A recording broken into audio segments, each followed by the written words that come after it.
working correctly. And taking a straight edge. Just make sure that that's just sitting above, which it is in this case, so we can move on.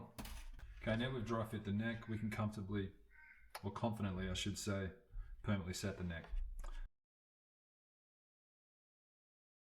Just clear out the neck cavity. Sometimes there'll be sawdust or even polystyrene from the box the guitar came in. Just clean that all out. Make sure the back's clean as well. And we use some PVA, or this is Aquadia, but a similar product.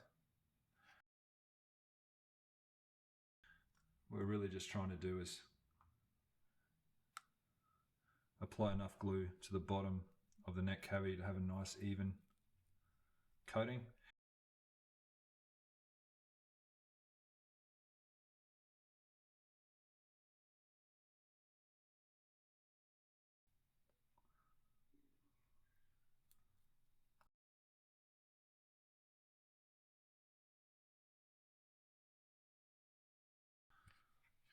And the other thing I like to do is put a bit of glue on the heel of the neck as well.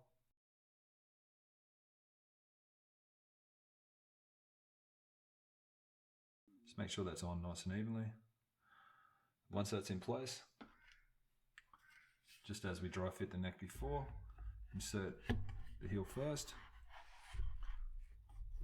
Make sure that's nice and all the way into the cavity. And then we'll need to clamp the guitar.